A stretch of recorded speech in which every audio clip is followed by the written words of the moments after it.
come out to me here.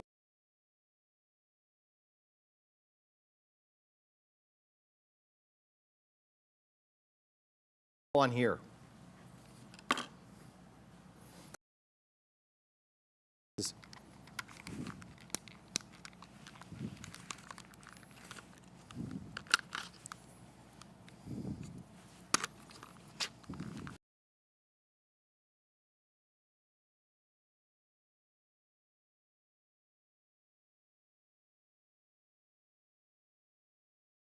I can't hear.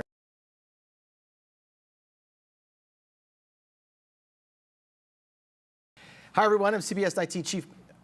Hi everyone, I'm CBS 19 Chief Meteorologist Brett Anthony. We are live now here in the CBS 19 Weather Center, and I just want to bring you up to date on our severe weather situation for tomorrow. I'm going to monitor the chats so we can try to answer any questions that you might have. I see Kelly saying we could hear you. Okay, all right. Just had to get through a couple of technical snafus there. Yes, testing 1, 2, 3. Thank you.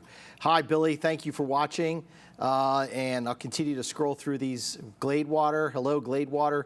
Glad to have everybody on board here. All right, so what we've got going on for tomorrow, this is tomorrow, and that area in red is a moderate risk of severe weather. So that means that widespread severe thunderstorms are likely. Some of these could be long-lived and intense. Surrounding that moderate risk in the orange area, that's an enhanced risk of severe weather. I don't know if you can read that, but I'll tell you what it is. It's a numerous severe thunderstorms, large hail, and tornadoes possible.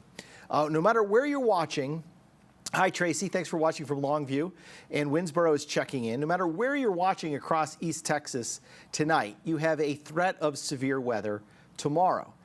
Primarily tomorrow evening between about 7 and 11 o'clock. I'm going to try to walk you through the timeline here and also talk about why we have kind of this threat of severe weather. We have a lot of energy in the atmosphere, some strong winds at about 5,000 feet off the ground, and that makes thunderstorms turn. So I'm showing you the supercell rotation potential here. And simply what that means is that's the ability for these supercells to turn. If they turn, then they can have stronger updrafts, which can lead to larger hail and eventually could lead to a tornado. Tomorrow morning, there's just a few isolated little cells, and they aren't very strong at all, over southern Smith and northern Cherokee County. So we're really not worried about tomorrow morning, even though we'll have a few thunderstorms. We get into the afternoon, we start to have a little bit of concern for maybe 1 or 2 cells that could potentially start to turn. But it's these cells that come in Thursday night, especially out toward Sulphur Springs, Emory, Canton, and Athens, and down toward Palestine. We get into a medium strength rotation on these cells. And so you could have some hail and maybe some gusty winds with those. That's just one look at that, and it's just one way to look at it. I'll have a different way coming up in just a little bit.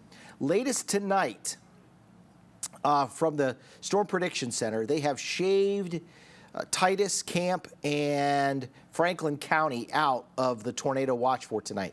Still have Morris, Cass, and Bowie County until 10 o'clock. Not sure that even that is going to exist. We just don't have much going on. There's a couple of showers up in Bowie County. That's it. So really, I think we're okay. I think we're okay when it comes to showers and thunderstorms or any kind of severe weather tonight. Hi, Mimi. Yeah, I haven't gone over the exact times yet. I'm going to here in just a second. It is tomorrow night. Yes, Debbie. We're talking about tomorrow evening between 7 and 11. We'll zoom in on this little shower up in Bowie County, south of Boston, south of I-30. That's it. That's the only show in town. All right, so I'm going to go over the next 6 hours here, and you'll notice that we just don't have a lot going on. We have a little shower that kind of moves up toward Athens here tonight by about 10 o'clock and falls apart. That's if that can even get started. Otherwise, we get deep into the night, probably 1 or 2 o'clock, and then we'll start to see some showers. The storm itself that we're tracking is out here. This is the storm. It's in the southwestern part of the United States. In fact, it's several hundred miles away, but it will move in our direction all day tomorrow. So as for right now, we just have cloudy skies across the region. It's muggy. Temperatures are in the 70s. I'm going through this again. All right. How could this affect my school tomorrow? Peyton, I'm not sure. That's up to the school administrators. I think the morning, there's not any kind of severe weather threat till after school is out tomorrow. It's really tomorrow night. So if there's any kind of basketball games or after school events tomorrow evening, they could be impacted, but I can't make that call. All right, so I'll start this tomorrow morning at 3 a.m. Is everybody with me? Everybody watching the times? Because we're going to walk through the times here on these severe thunderstorms. So overnight, a few scattered showers, thunderstorms. Again, I don't anticipate these being severe, but some gusty winds and some small hail would certainly be possible. When I say small hail, I'm talking about dime-sized or smaller. We get into about 1 o'clock. We have maybe 1 or 2 thunderstorms still out there around Longview up toward Emory. And then we get a bit of a break into the afternoon, but that allows us to heat up close to 80 degrees. So that'll allow the atmosphere to destabilize. And so that will allow the energy that moves in the evening to create some stronger thunderstorms. All right, so there you go. Is everybody watching here? You see the line of thunderstorms. Sulphur Springs, Emory, Canton, Athens, west of Palestine. The time on that is 7:30. So that's 7:30 tomorrow evening. So by that time, you should know where you're going if there's a severe thunderstorm or tornado warning issued. You should have your severe weather plan laid out. And hopefully by then we'll probably also either have a severe thunderstorm watch or a tornado watch that will have been issued. If there's a tornado watch issued tomorrow, it's probably going to be issued between 4 and 5 o'clock in the afternoon, and it will likely run through about 1 a.m., though I expect the thunderstorms to be out of here before 1 a.m. All right. Hi, Marty, watching from Troop. We've got Fran watching up in Yantis. Fran, just wondering if you got any rain today. There was a thunderstorm headed toward Yantis, but it looked like it weakened as it crossed over into Wood County. All right, here's 9 o'clock tomorrow night. Now the line is firmly through the entire area. Mount Pleasant to Mineola to Tyler to Jacksonville. A couple of things to note here. So where we have the line bulging out right here, that's where we could have strong 70-mile-an-hour winds. Where the line is kind of curving back in.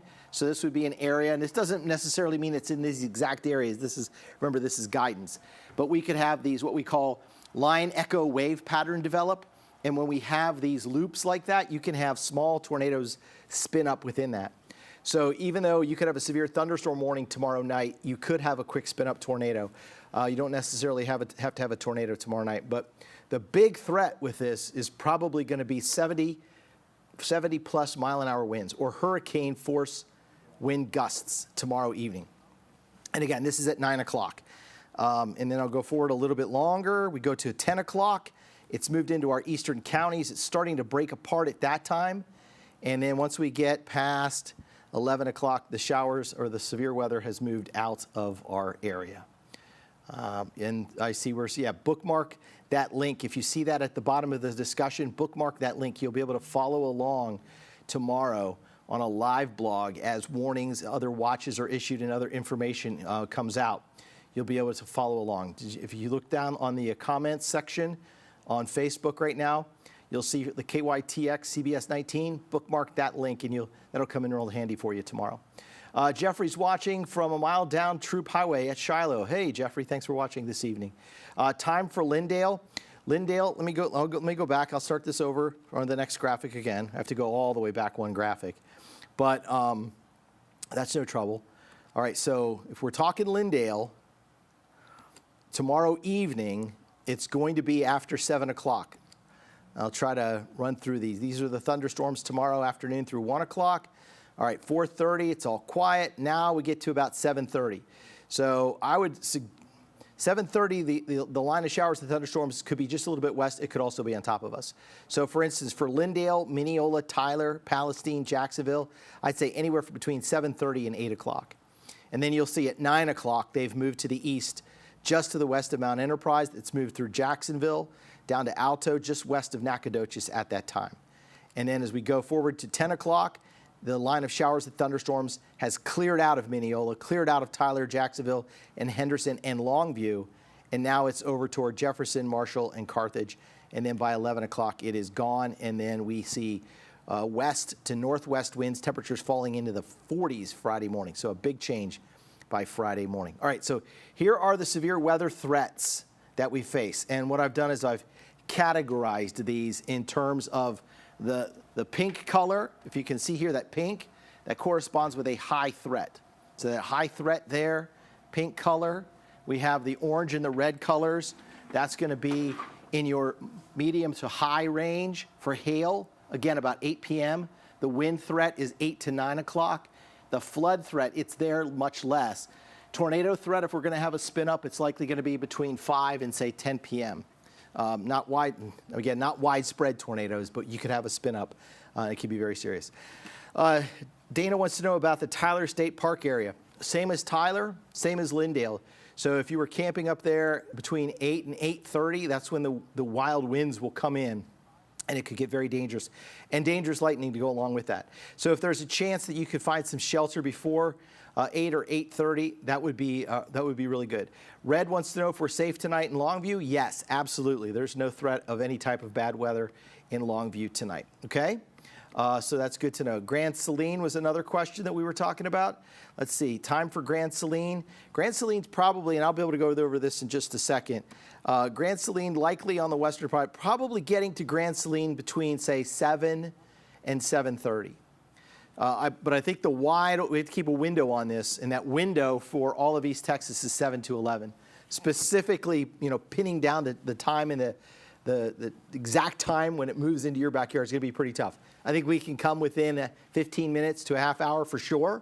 So as a 7 to 7:30 or 7:30 to 8 o'clock, I think that's a really good estimate, just based on how fast these storms are moving. They could even be sped up a little bit. So that's why I put that big window for between 7 and 11.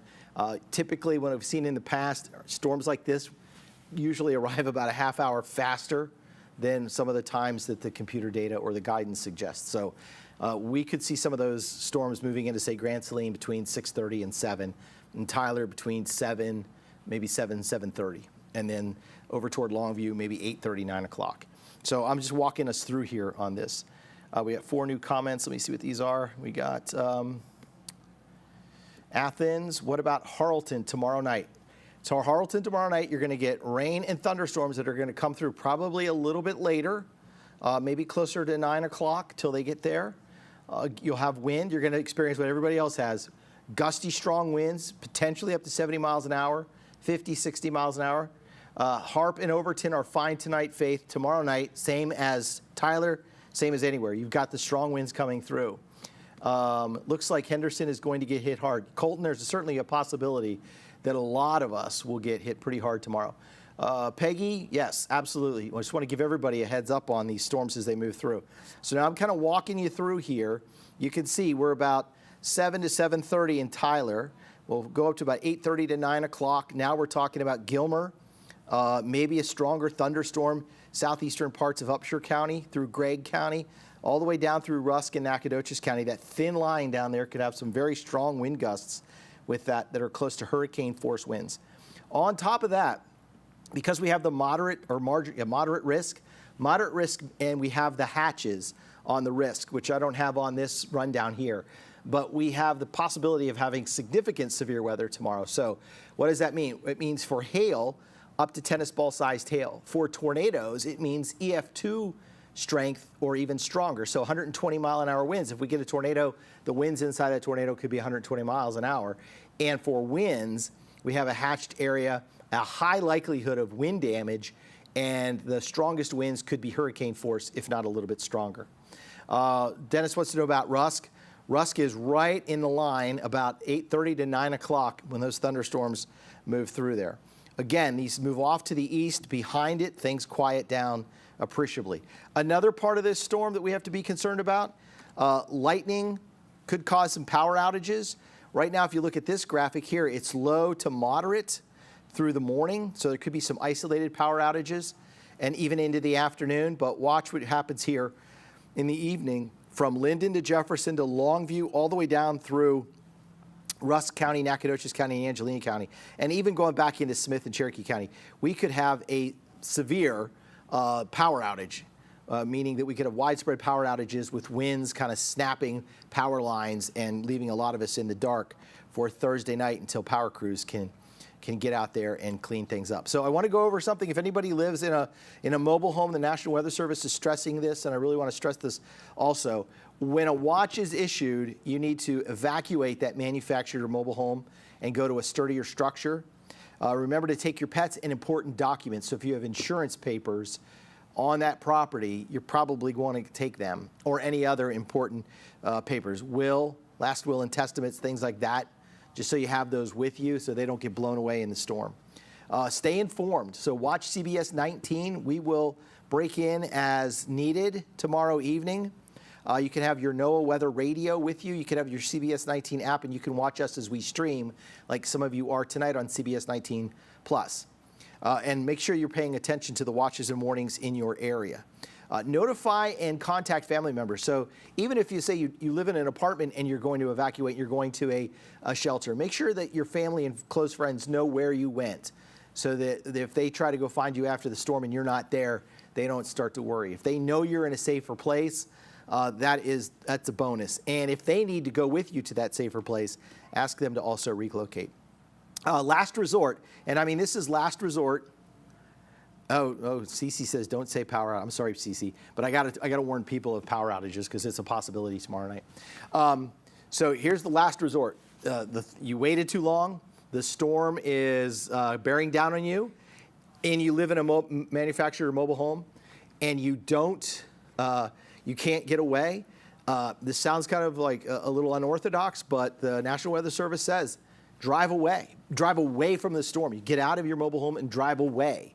Don't sit there. Make sure you've got your seatbelt on. Just because if your seatbelt's on and something happens, if the car is tossed, your airbag will deploy and it can add some shelter around you. If you can't get in your car and you're stuck outside, then you're going to want to find some outside shielded area that is away from the flying debris. That's another point to make. So the conclusion to all this is that you can replace possessions, but you can't replace a life when it comes to any type of severe weather. And just recapping this, severe thunderstorms are likely Thursday evening with damaging wind, hail, tornadoes, and all possible. And I'll give you another severe weather recap. So tomorrow morning, it's rain and thunderstorms. I doubt any of it's severe tomorrow. We could have downpours, lightning, vivid lightning, small hail, gusty winds. So when I say small hail, dime size, smaller, wind speeds 40, 45 miles an hour. It's not out of the realm of possibility tomorrow morning. Middle part of the day into the afternoon, we kind of get a little bit of a lull. The showers and thunderstorms become more widely scattered, so they're not congealed into big clusters or lines. However, Thursday evening, we have that line of thunderstorms that comes through between 7 and 11. And I think most everybody, no matter where you are, you will experience severe weather at some point tomorrow. You'll be under a watch tomorrow, or you're going to be under a warning. So just so you know that that's the kind of thing that we face at this point in terms of these thunderstorms. I want to go back to this other graphic here and kind of walk you through the timeline again for anybody that just might have just tuned in. That's what I'm doing here, because Barbara just said she was just tuning in, and Justice wants to know about Athens and 7 points. So we'll try to get everybody caught up to that. And I think we answered Faith and Dennis, okay, and Holly Lake. Don, we can go over that too. It's all going to be about the same in terms of the timing. So I'll start this overnight tonight. Few showers. You might hear some rain starting to pick up by 9:30 in the morning. If you have a doctor's appointment or something, you take an umbrella. It could be raining. Again, I don't expect severe weather into 1 o'clock. There could be some gusty winds out of one of these cells. 4:30, we get warm. Now here we go. All right, so Sulphur Springs, out to Emory, over toward Canton. So I would think out toward Gun Barrel City, out toward Athens.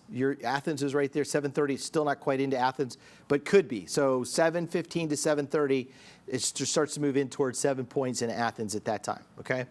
Canton's about the same time, maybe just a little bit later. I wonder if I can't, it's tough to walk this minute by minute through here. We can try, but I will speed that up. In fact, what I'm going to do is I'll hit the stop button here and see if I can't just walk this back and almost take this through almost minute by minute. So I'm going to walk that back to 7:38 at Canton. We move that up. You can see at Athens, it's about 8:02. Mineola, the storm just starts to arrive at about 8:02. Lindale, just after 8. Up toward Winnsboro, about 8:15. Palestine, it's moving through there about 8:15. Now we start to get into, that's out toward Chandler, out toward Tyler Pounds. I would say, let's see, Alto, Jacksonville, all about 8:30. I'll go a little bit farther to the east. Now we're talking about out toward Chapel Hill, 845, up to not quite to Gilmer, going up toward Winnsboro, probably not Winnsboro. We already mentioned Winnsboro, between Mineola and so like Big Sandy up in that area. You're talking about 845, then about 9 o'clock, moving into western parts of Upshur County toward Gilmer about 9.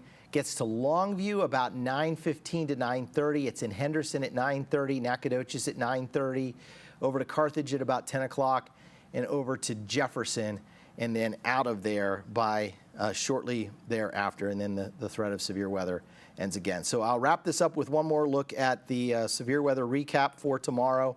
You guys can go ahead and leave any questions that you want, and I will try to keep you up to date. Mimi, absolutely, our pleasure, and we're going to try to do this again maybe later on, if not tonight, certainly tomorrow morning, because the threat of severe weather tonight is just not there. Susan said, I just turned this on. I heard you say something that had expired for Jacksonville, but didn't hear what. Jacksonville, you didn't have any watches or warnings, so nothing had expired for Jacksonville.